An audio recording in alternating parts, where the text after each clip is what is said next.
ఈరోజు ప్రధానంగా మనం చూసుకుంటే నిన్న తిరుమల తిరుపతి దేవస్థానానికి సంబంధించినటువంటి ఈవో ఎవరైతే ఉన్నారో శ్యామలరావు, ఆ శ్యామలరావు పెట్టినటువంటి దారుణమైనటువంటి ఒక ప్రెస్ మీట్ ని హైలైట్ చేస్తూ ఈరోజు ఈనాడు దినపత్రిక ఆంధ్రజ్యోతిలో బ్యానర్ ఐటెంలు, ఆంధ్రజ్యోతి అయితే 5 ఏళ్లు అక్రమాలే, తిరుమలను భ్రష్టు పట్టించారు, గోవుల మరణాలను దాచేశారు, జీవాలకు పురుగులు దానా పెట్టారు, శ్యామలరావు మండిపాటు.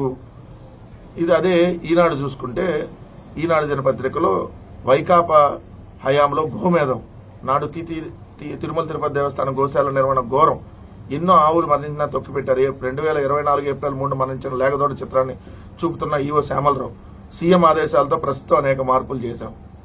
శ్యామలరావు గారు, మీరు తిరుమల తిరుపతి దేవస్థానానికి సంబంధించినటువంటి ఈవో అంటే ఓ ప్రభుత్వ ఉద్యోగి, మీరు తెలుగుదేశం పార్టీకి సంబంధించినటువంటి ఉద్యోగి కాదు కదా, టీటీడీ ఈవో, మీరు టీడీపీకి సంబంధించినటువంటి ఈవో కాదు కదా. మరి మీ హయాంలో ఇన్ని ఘోరాలు జరుగుతుంటే దానికి వివరణ అడుగుతా ఉంటే గడిచిన హయాంలో జరిగితే మీరు 10 నెలలు అయింది అధికారంలోకి వచ్చి, మరి 10 నెలల కాలంలో ఎందుకు గడిచిన హయాంలో ఎందుకంటే ఆవులు మరణించింది అని చెప్పి ఈ 10 నెలల్లో ఒక్కరోజు కూడా ఎందుకు మీరు చెప్పాలా? మరి ఇప్పుడు చూపించినటువంటి ఫోటోని మనం ముందే చూపించాలి కదా. కరుణాకర్ రెడ్డి గారు, మాజీ చైర్మన్ కరుణాకర్ రెడ్డి గారు ఏదైతే ఈ అన్ని అంశాలని ప్రస్తావించారో, ఇప్పుడు ఆవులు చనిపోతున్నటువంటిది అది గోశాల కాదు గోవధశాలలాగా తయారైందని చెప్పి మాట్లాడారో, దేశవ్యాప్తంగా కాదు ప్రపంచవ్యాప్తంగా ఉన్నటువంటి హిందువుల భక్తులందరూ కూడా ఈరోజు ఏంటి తిరుమలలో ఇన్ని అపచారాలు జరుగుతా ఉన్నాయి, ఈ 10 నెలల కాలంలో ఎప్పుడూ లేనటువంటి ఘోరాలు జరుగుతా ఉన్నాయేంటి, తిరుమల లడ్డులో కల్తీ నెయ్యి కలవపోయినా కలిసిందని చెప్పి దుష్ప్రచారం చేయటం ఒక ముఖ్యమంత్రి. అసలు దేవుడికి ఎవరన్నా కల్తీ నెయ్యి పెట్టగలుగుతారా? కల్తీది దేవుడు తినగలుగుతాడా? పెడతారా? ఇలాంటివన్నీ దేశవ్యాప్తంగా బాగా చర్చ జరుగుతా, మొన్న చెప్పులేసుకొని వెళ్ళినటువంటి, అంతకుముందు ఏదైతే బిర్యానీ కొండ మీద మద్యం దొరుకుతున్నటువంటి పరిస్థితి, మొన్న ఒక ముస్లిం అతను టోపీ పెట్టుకొని పోలీసులు కూడా దాటుకొని పైకి వెళ్తున్నటువంటి సందర్భాలు ఇవన్నీ చూసినాక ఏంటి గోవిందా ఈ అపచారాలు, గోవిందా ఏమిటి అపచారాలు, తిరుమల వాస ఏంటి అపచారాలు అని చెప్పి ప్రపంచవ్యాప్తంగా ఉన్నటువంటి 140 కోట్ల మంది హిందువుల భక్తులు ఈరోజు బాధపడతా ఉంటే ఇంచిత్ బాధ కూడా మీకు కానీ మీ చైర్మన్ కానీ లేకుండా ఈరోజు తిరుమలలో మీరు వచ్చినాక జరుగుతున్నటువంటి ఘోరాల లిస్టు చదివితే 11/7/2024 శ్రీవారి క్యూ లైన్ లో యూట్యూబర్ల ప్రాంక్ వీడియో, 17/11/2024 తిరుమలలో అన్యమత పాటలు పాడుతూ రీల్స్, క్రిమినల్ కేసులు ఉన్న వ్యక్తులు టీటీడీలో చోటు కల్పించారు. 8/11/2024 అన్యమత గుర్తులతో కూడిన కడియం విక్రయాలు సిఆర్ఓ ఆఫీసు సమీపంలోని షెడ్లోని స్టాల్ నెంబర్ 3లో 5/12/2024 11/1/2025 లడ్డు విక్రయ కేంద్రంలో అగ్ని ప్రమాదం, ఏదైతే 15/1/2025 తిరుమలలో పై అంతస్తు నుంచి పడి బాలుడు మృతి, 18/1/2025 కొండపై కోడిగుడ్లు పలావు. ఇవన్నీ మీ హయాంలోనే కదా. ఇది కాకుండా మళ్ళీ ఇలాంటి ఘోరాలు 25/1/2025 శ్రీవారి ఆలయం బళ్ళారి ఎమ్మెల్యే హల్చల్ చేసినటువంటి విధానం, 18/2/2025 టీటీడీ పాలక మండలి సభ్యుడు బూతు పురాణం, ఇది సాక్షాత్తు టెంపుల్లో బూతు పురాణం, టీటీడీ పేరుతో శ్రీవారి భక్తులను మోసం చేసింది 11/3/2025 జనసేన పార్టీ నాయకుడు, 12/4/2025 శ్రీవారికి నైవేద్యం ఆలస్యంగా పెట్టడం, 11/4/2025 100కు పైగా గోవుల మృత్యు ఘోష, టీటీడీ అన్నప్రసాదంలో జెర్రీ, తిరుమలలో ఏదైతే మాడవీధుల్లో పాదరక్షలు ధరించి సాక్షాత్తు బీసీ సంక్షేమ శాఖ మంత్రి సవితకు సంబంధించినటువంటి సెక్యూరిటీ వెళ్ళింది, తిరుమల క్యూ లైన్ లో ఫ్రాంక్ వీడియోలు చేస్తూ మళ్లీ దొరికినటువంటిది, తిరుమలలో మధ్యమత్తులో యువకులు హల్చల్ చేసినటువంటిది. అదేవిధంగా ఏపీ 40C J4413 కారు ఏదైతే అలిపిరిలో తనిఖీలు దాటుకొని పైకి వెళ్తుంది, దాని మీద ఏముందంటే యెహోవాకి సంబంధించినటువంటి ప్రార్థనలో శ్లోకాలు రాశారు కారు వెనకాల. టీటీడీలో వరుస సంఘటనలపై కేంద్రం సీరియస్, తిరుమలలో తొక్కిసలాట 6 మృతి, ఏడుకొండల స్వామికి కునుకు కరువు, 12/4/2025 చెప్పులతో దర్శనానికి వెళ్ళినటువంటి భక్తులు. ఇవన్నీ మీ హయాంలో ఇన్ని జరుగుతూ ఉంటే ఘోరాలు, ఇంత అపచారాలు జరుగుతూ ఉంటే కనీసం మానవత్వం, దేవుడి మీద భక్తి కొంచెమైనా లేకుండా ఈవో గారు ఇలా మాట్లాడుతున్న చూస్తే ప్రతిదానికి వైఎస్ఆర్ కాంగ్రెస్ పార్టీ మీద ఆపాదించారు. ఏమి ఇది ఎంత దుర్మార్గం ఏంటి?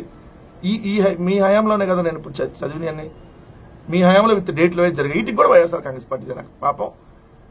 సరే గోమాత అంటామండి, గోమాతలు చనిపోకుండా చర్యలు తీసుకుంటామండి, ఇదిగో పలానా కారణాల వల్ల చనిపోయినని చెప్పకుండా అప్పుడెప్పుడో చనిపోతే ఈ 10 నెలల్లో ఎందుకు చెప్పలేదు మీరు?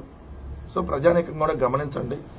మరి తిరుమలలో జరుగుతున్నటువంటి అపచారాలు రోజు రోజుకు పెరిగిపోతా ఉన్నాయి. కూటమి ప్రభుత్వం వచ్చినాకని మాత్రం క్లియర్ గా అర్థమవుతా ఉంది. ఈరోజు ఈనాడు, ఆంధ్రజ్యోతి 2 పత్రికల్లో ఓ పెద్ద యాడ్ వేశారు. అయితే 3వ పేజీలో ఏదంటే నెంబర్ 2, బాబు గారు 2 సింబల్ చూపిస్తారు కదా ఇట్లా, అలానే నెంబర్ 2 దేశంలోనే ఆంధ్రప్రదేశ్ నెంబర్ 2. 2వ స్థానం అంటే ఏమిటి? రాష్ట్రంలో మౌలిక సదుపాయాల కల్పన, పెట్టుబడుల ఆకర్షణ కోసం మనం చేస్తున్న కృషి, కఠోర శ్రమకు ఇది నిదర్శనం. త్వరలో ప్రథమ స్థానానికి కూడా చేరుకుంటామంటానికి కూడా ఇది ఒక సంకేతం. పెట్టుబడులు పెట్టేందుకు, భాగస్వాములుగా మారేందుకు, కలిసి పనిచేసేందుకు ఆంధ్రప్రదేశ్ మిమ్మల్ని సాదరంగా ఆహ్వానిస్తుంది. AP back on track, AP we work harder. 2024-25లో ఆర్థిక వృద్ధి రేటులో జీఎస్టీపీ భారత ప్రభుత్వ సర్వే ప్రకారం నెంబర్ 2కి వచ్చేసిందంట. ప్రగతి పదంలో ఆంధ్రప్రదేశ్ పునరాగమనం అని చెప్పి ఏదైతే ఈ పత్రికలో అది ఆంధ్రప్రదేశ్ ప్రభుత్వం కోట్లాది రూపాయల డబ్బులు ఇచ్చి యాడ్ వేయించుకుంది. నెంబర్ 2కి వెళ్ళారా చంద్రబాబు నాయుడు గారు? నెంబర్ 1కే వెళ్ళిపోయారు మీరు, నెంబర్ 2కి కాదు. ఈ 10 నెలల కాలంలో 1,55,000 కోట్ల రూపాయల అప్పు చేసి దేశంలోనే అప్పులు తీసుకొచ్చిందంటూ నెంబర్ 2 కాదు, నెంబర్ 1 స్థానానికి వెళ్ళారు మీరు. అడ్డగోలుగా కాంట్రాక్టులకు దోచిపెట్టేటటువంటి కార్యక్రమంలో దేశంలోనే నెంబర్ 1కి వెళ్ళారు మీరు, నెంబర్ 2 కాదు. అవన్నీ రాసుకోవాలి. ఇక్కడ జరుగుతున్నటువంటి దాడులు, ప్రతి గంటకి 3 మహిళల మీద అఘాయిత్యాలు జరుగుతున్నాయి అని చెప్పి అఫీషియల్ గా జూన్ నుంచి జనవరి వరకు 16,000 కేసులు అఫీషియల్ గా నమోదైనవి. నెంబర్ 1 ఈ దేశంలో కూడా ఏడాలేదు.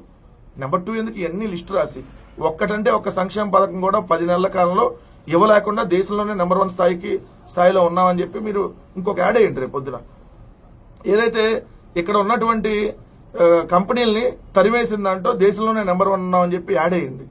జీఎస్డీపీ వసూళ్లు తగ్గితే నెంబర్ 1లోకి వెళ్ళామని చెప్పి యాడ్ ఇవ్వండి. ఏదైతే మూలధన వ్యయం అనేది పెట్టడంలో తగ్గింది, మీరు వచ్చినాక మూలధన వ్యయం పెట్టేది తగ్గింది, నెంబర్ 1 స్థాయికి వెళ్ళిపోయామని చెప్పండి. రెవెన్యూ రాబడులు తగ్గినాయి, నెంబర్ 1 స్థానానికి వెళ్ళామని చెప్పండి. లేకపోతే నెంబర్ 2 ఎందుకు నెంబర్ 1 అని చెప్పేయండి. కేంద్ర ప్రభుత్వ గ్రాంటులు తగ్గినాయి, కేంద్రంలో మళ్ళీ మంత్రి పదవులు తీసుకొని మనం ఎన్డీఏలో భాగస్వామిగా ఉన్నాం, నెంబర్ 1 స్థానానికి వెళ్ళాం రాయండి. నెంబర్ 1 స్థానానికి అందుకున్నామని చెప్పి యాడ్ వేసేసి అమ్మ ఒడి ఒక్కళ్ళకు కూడా ఇవ్వాల, నెంబర్ 1 స్థానానికి వెళ్ళాం. ఏదైతే నీకు 15 ఒక్కళ్ళకు కూడా ఇవ్వాల, నెంబర్ 1 స్థానానికి ఎగవాకాం. 1,55,000 కోట్ల అప్పులు తెచ్చి ఒక్క పథకం కూడా ఇవ్వకుండా నెంబర్ 1 స్థానానికి వెళ్ళాం. ఇది కదా యాడ్ వేయాల్సింది. డబ్బులు వృధా చేసే కార్యక్రమం దాకా యాడ నెంబర్ 2, దేంటో నెంబర్ 2 యాడ్ నుంచి ఆంధ్రజ్యోతి, ఈనాడు లో మీరు నెంబర్ 1 ఉంటారు, నెంబర్ 2 కూడా కాదు. సో ఎంత ప్రభుత్వ ధనాన్ని ఎంత దుర్వినియోగం చేస్తూ ఇష్టం వచ్చినట్టుగా మళ్ళీ కూడా వాళ్ళు నెంబర్ 2కి వెళ్ళిపోయారు. నెంబర్ 2కి వెళ్ళిపోతే మరి ఈ పథకాలన్నీ ఎందుకు ఇవ్వట్లేదు? ఒక్కటంటే ఒక పథకం కూడా నెంబర్ 2కి వెళ్తే ఇప్పటి వరకు ఎందుకు ఇవ్వలేదు చంద్రబాబు నాయుడు గారు? ఇవ్వాలి కదా. మరి ఇచ్చి ఈ పథకాలన్నీ ఇచ్చేసి మరి నెంబర్ 1 స్థాయికి మీరు ఆంధ్రప్రదేశ్ నెంబర్ 2కి వెళ్ళిపోతే ఆర్థిక వృద్ధి రేటులో మరి అప్పులు ఎందుకు చేసాం? 1,50,000 కోట్ల అప్పులు చేసి ఏం చేసాం? సో మరి ఎందుకు పథకాలు ఇవ్వలేదు? సో ఎలా ప్రచారం చేసుకుంటారు అని అంటే ఇలానే ప్రచారం చేసి ఆంధ్రప్రదేశ్ ని సర్వనాశనం చేశారు, మళ్లీ చేస్తా ఉన్నారు. ఆంధ్రజ్యోతిలో విజయవాడ ఎడిషన్లో వచ్చినటువంటి వార్త, ఇది అన్ని చోట్ల రాదు, ఓన్లీ విజయవాడ వరకు. ఎందుకంటే అన్ని చోట్ల ఇస్తే ఇది కొద్దిగా పెద్ద డ్యామేజ్ అయ్యే వార్త కాబట్టి ఓన్లీ, కానీ ఇది ఆంధ్రప్రదేశ్లో అందరికీ సంబంధించినటువంటి వార్త. అంటే వీళ్ళ వార్తలు ఎలా ఉంటాయి అంటానికి ఇది ఓన్లీ ఆడ విజయవాడ ప్రాంతానికి మాత్రమే పరిమితం అయ్యేటట్టుగా వాళ్ళు జిల్లా ఫస్ట్ పేపర్ అనుకోండి వాస్తవం చెప్పాలంటే. అక్కడ మెయిన్ పేపర్లానే కనపడుతుంది ఆ జిల్లాల వరకు. మరో 69,000 కోట్ల సమీకరణ, రాజధాని అమరావతి కోసం సిఆర్డీఏ ప్రణాళిక, ముందుకొస్తున్న జాతీయ బ్యాంకుల కన్సార్టియం, సిఆర్డీఏ ప్రధాన కార్యాలయంలో బ్యాంకర్లతో చర్చలు, ఇప్పటికే 31,000 కోట్ల మేర సంస్థల నుంచి సమీకరణ, ప్రపంచ బ్యాంకు, ఏడీబీ, హడ్కో, కేఎఫ్డబ్ల్యూల నుంచి, తాజాగా బ్యాంకుల కన్సార్టియం నుంచి తీసుకోవాలని నిర్ణయం, భూముల ధరలు పెరగగానే విక్రయించి బ్యాంకులకు చెల్లింపు. సో రాజధాని నిర్మాణానికి మరొక 69,000 కోట్ల మేర నిధులు సమీకరించాలని సిఆర్డీఏ భావిస్తుంది. ఆల్రెడీ ఇప్పుడు 31,000 కోట్లకు సంబంధించి ఆల్రెడీ సమీకరణ చేసేశారు. సో ఇంకొక 69,000 కోట్లు సమీకరణ చేస్తున్నారు. అంటే 31 ప్లస్ 69 అంటే 1,00,000 కోట్లు. 1,00,000 కోట్లు అమరావతికి సంబంధించి అప్పు తీసుకొని వస్తున్నాము. 1,00,000 ఎకరాలు భూములు సేకరిస్తున్నాము. నిన్న మీరు చూసారు భూములకు సంబంధించి ఆల్రెడీ 54,000 ఎకరాలు అమరావతి కింద ఆల్రెడీ భూములు అంతకుముందు తీసుకునే ఉన్నాయి. సో ఇప్పుడు మళ్ళీ ఇంకొక 44,000 ఎకరాలకు తీసుకుంటున్నారు.